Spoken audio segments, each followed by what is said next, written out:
대부분의 지각은 이 감각기관인 눈을 통해서 하지만 지각 중에서 눈 이외의 것으로도 하는 것들이 있습니다.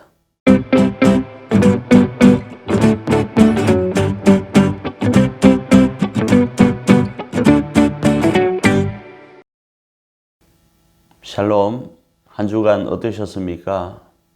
손을 놓았던 공부를 다시 시작한다고 하니까 설레이기도 하고 또 과제 때문에 부담스럽기도 했을 겁니다. 그런데 계속 말씀드리는 것처럼 자전거 양육법입니다. 멈추면 넘어집니다. 우리가 2주 동안 했던 것 멈추면 다시 시작하는 것이 그렇게 쉽지는 않을 겁니다. 그러니까 다시 한번 자전거 페달을 밟기로 결단하면서 이번 한 주간도 무사히 이렇게 보낼 수 있기를 바랍니다. 지난주 내용을 좀 요약하면 우리는 성경적 세계관에 대해서 살펴보면서 성경적 세계관이란 성경적 내용을 가지고 세계라는 인간, 자연, 문화, 사회를 바라보는 것을 말한다. 이렇게 말씀을 드렸죠. 그러면서 성경의 내용을 보편적으로는 창조, 타락, 구속, 완성으로 보는데 이 창조, 타락, 구속, 완성을 그리스도의 사역적 관점에서 바라보면 창조와 보존과 화목으로 이렇게 이해할 수 있고 이 창조와 보존과 화목의 관점으로 세계를 바라본 그 내용이 지난주 모습이었습니다. 오늘은 마지막 부분으로서 성경적 세계관 중에서 관에 대하여 살펴보기를 원합니다. 관이 도대체 무엇인가? 그것을 세 가지로 살펴보기를 원하는데 첫 번째는 보는 것입니다. 그러니까 이 보는 것, 인식과 지각이라는 관점으로 살펴볼 것이고 두 번째로는 이 인식론의 발달 단계에 대해서 조금 살펴보려고 합니다. 그리고 세 번째로는 점검에 대한 부분, 판단 기준에 대한 부분을 이렇게 살펴보려고 합니다. 먼저 보는 것, 그러니까 인식과 지각에 대한 부분입니다. 인식과 지각은 지각작용을 하는 것이 있죠. 그 지각작용하는 것이 감각기관을 통해서 하게 되는데 우리가 말하는 감각기관은 청각, 미각, 촉각, 후각, 시각입니다. 그 중에 가장 큰 기관은 시각이고 이 시각은 눈을 의미하죠. 그래서 대부분의 지각은 이 감각기관을 통해서 하게 되는데 그 중에 가장 큰 것이 눈이라는 거죠. 그런데 우리가 아는 것처럼 대부분의 지각은 이 감각기관인 눈을 통해서 하지만 지각 중에서 눈 이외의 것으로도 하는 것들이 있습니다. 첫 번째는 꿈인데요. 창세기 31장 10절에 이런 말씀이 있습니다. 그 양떼가 새끼 뵐 때에 내가 꿈에 눈을 들어보니 양떼를 탄 순양은 다 얼룩무늬 있는 것과 점 있는 것과 아롱진 것이었더라. 이렇게 말씀을 하고 있습니다. 이 말씀은 야곱이 꿈을 꾸는데 그 꿈 가운데 보았던 것이 이 점을 이야기하는 거죠. 두 번째로는 죽음 이후에 대한 이야기입니다. 욥기 19장 26절에 내 가죽이 벗김을 당한 뒤에도 내가 육체 밖에서 하나님을 보리라 하면서 죽음 이후에도 지각하는 모습을 말씀하고 있죠. 또 세 번째로는 비가시적인 부분입니다. 민수기 22장 31절입니다. 그때 여호와께서 발람의 눈을 가리키심에 여호와의 사자가 손에 칼을 빼들고 길에 선 것을 그가 보고 머리를 숙이고 엎드리니 이렇게 말씀하는데 여기에 등장하는 여호와의 사자는 가시적인 부분에 등장하는 존재가 아니죠. 그래서 하나님께서 발람의 눈을 밝히셨다 이렇게 말씀하고 있는 겁니다. 또 열왕기하 6장 17절에 이렇게 말씀합니다. 여호와께서 그 청년의 눈을 여심해 그가 보니 불말과 불병거가 산에 가득하여 엘리사를 둘렀더라. 이런 말씀이 있습니다. 이 말씀도 마찬가지입니다. 엘리사의 영적인 눈에는 보였지만 이 청년의 눈에는 보이지 않으므로 여호와께서 이 청년의 눈을 여시니까 엘리사의 말대로 불병거와 불말들이 가득하였음을 보게 된 것입니다. 또 다른 부분이 있는데 시편 119편 18절입니다. 내 눈을 열어 주의 율법에서 놀라운 것을 보게 하소서, 이렇게 말씀하는데 이 부분은 실상 무언가를 보는 걸 이야기를 하지 않습니다. 우리의 마음으로 인식하는 것을 이야기한다, 이렇게도 생각할 수 있죠. 또 에베소서 1장 18절 부분입니다. 너희 마음의 눈을 밝히사 그의 부르심의 소망이 무엇이며 성도 안에서 그 기업의 영광의 풍성함이 무엇이며 하면서 지각작용은 눈 외의 것으로 하는데 마음적인 부분으로도 할 수 있음을 말씀하는 겁니다. 그러니까 정리를 하면 보는 것, 그러니까 인식과 지각의 부분에 있어서 지각작용은 감각기관을 통해서 합니다. 그러나 지각작용은 감각기관인 이 눈만으로 하지 않고 눈 외의 것으로도 함을 알 수 있죠. 그 중에 신체기관인 눈, 뇌, 중추신경으로도 하지만 흔히 정신이라고 하는 마인드와 소울로도 하기 때문에 이 지각작용은 눈으로 보고 정신으로도 본다, 이렇게 정리할 수 있습니다. 다음으로 관의 인식에 대한 부분을 살펴보려고 합니다. 이 관의 인식 단계에 대해서 살펴보기 전에 관의 형성, 그러니까 관이 어떻게 체계화되는지를 잠시 살펴보면 관이 형성되었기 때문에 그렇게 생각하고 보는 것일까요? 아니면 어떤 식으로 보고 생각하기 때문에 어떤 관이 생기는 것일까요? 이것은 마치 이런 것과 같죠. 보는 것과 생각하는 것, 그 다음으로 인식하고 그 다음으로 관이 생기는가?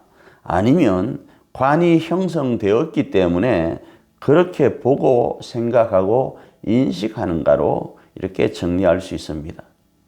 어느 것이 우선이고 어느 것이 차선이다, 이렇게 말하기는 어렵습니다. 그러나 보편적으로는 관이 형성되고 그것을 통해서 보고 생각하고 인식하는 것이 정상적으로 이해할 수 있습니다. 그래서 그 관의 인식 발달 단계를 좀 살펴보면 성경 말씀에서 에스겔 40장 4절에 이런 말씀이 있습니다. 그 사람이 내게 이르되 인자야, 내가 네게 보이는 그것을 눈으로 보고 귀로 들으며 네 마음으로 생각할지어다. 내가 이것을 네게 보이려고 이리로 데리고 왔나니 너는 본 것을 다 이스라엘 족속에게 전할지어다 하더라. 이렇게 말씀을 하고 있습니다. 보고 들은 바를 마음으로 생각하라, 이렇게 말씀하고 그 보고 들었고 그리고 마음으로 생각한 것을 전하라고 말씀을 하고 있는 겁니다. 그래서 이런 기점을 통해서 인식론의 발달 단계를 살펴보면 첫 단계가 정보 수신입니다. 그러니까 성경의 가르침을 통해 성경적 세계관의 내용을 배우는 것으로 이해할 수 있습니다. 지금 우리가 하는 이것처럼요. 이렇게 배울 때에 2단계로 거기에 의미를 두고 반응할 때는 끝까지 이 강의를 들을 수 있고 여기에 유의미적인 부분을 발견해서 우리가 반응할 수 있게 된다는 겁니다. 그래서 지적 호기심 또는 마음의 울림이 있을 때, 필요성을 느낄 때 여기에 반응하게 되죠. 그리고 세 번째 단계로는 이 지적 호기심에 대한 부분, 반응하게 대한 부분을 이제 지식으로 기억하게 됩니다. 그래서 호기심과 울림을 저장하는 것으로 이해할 수 있습니다. 그리고 나서 네 번째 단계로 이렇게 저장된 것을 이해하고 곱씹습니다. 그러니까 되새김하는 거죠. 기억했던 바를 숙고하면서 되새기는 단계가 있습니다. 다섯 번째는 이렇게 되새겼던 부분을 이제 적용하고 연관을 짓습니다. 만물과 접촉하면서 성경의 내용으로 그리스도의 사역을 중심으로 연관시켜 가는 겁니다. 이 다섯 번째 단계 연관 짓는 방법에는 보편적으로 두 가지로 생각을 합니다. 직관적 각인과 추론적 확인입니다. 각인과 확인으로 이렇게 구분하는 것은 각인은 임팩트 있게 팍 박히는 걸 이야기하는 거고 추론적 확인이라고 했을 때 확인은 절차를 거치는 것으로 이해할 수 있습니다. 그래서 직관적 각인은 성격적으로는 갑작스럽게 깨닫는 걸 말합니다. 그리고 노력이나 계획과는 무관합니다. 강력한 정도가 어느 정도인가 높습니다. 그러나 지속성은 짧습니다. 효과는 순간적이고 깊은 인상을 줍니다. 그러나 추론적 확인은 의식적이고 연관성을 가지고 본인이 생각하면서 천천히 한 스텝 한 스텝 나아가는 것을 이야기합니다. 그러니까 노력과 계획에 따라서 진행되는 겁니다. 강렬한 정도는 낮습니다. 그런데 지속성은 매우 높습니다. 효과는 이렇게 순간적이지는 않지만 내면적으로 깊이 이렇게 작동합니다. 그래서 내면적으로부터 일어나는 일들이다 보니까 촉진되어지는 일들이 많아지게 되는 겁니다. 그 다음에 이런 다섯 번째 단계를 거치고 나면 이제 여섯 번째 단계로 확립의 단계에 들어가게 됩니다. 성경적 세계관을 뿌리 내리는 시간입니다. 반복적인 활동을 통해서 견고하게 이렇게 세계관을 확립해 나가는 것을 이야기합니다. 그래서 이 인식론의 발달 단계로 우리를 세계관으로 점검하기 위해서는 직관적 각인보다는 추론적 확인으로 보편적으로 진행하게 되는데 그 중심은 앞에도 말씀드린 것처럼 성경의 내용입니다. 성경의 내용이 뭐라고 말씀드렸죠? 창조, 타락, 구속, 완성입니다. 그런데 이 내용과 함께 그리스도의 사역으로 점검합니다. 그리스도의 사역은 창조, 보존, 화목입니다. 그 내용으로 먼저 창조의 부분을 살펴보면 자연을 볼 때 주님의 역사하심, 그러니까 그리스도의 역사하심을 인정하는가로 생각해 볼 수 있습니다.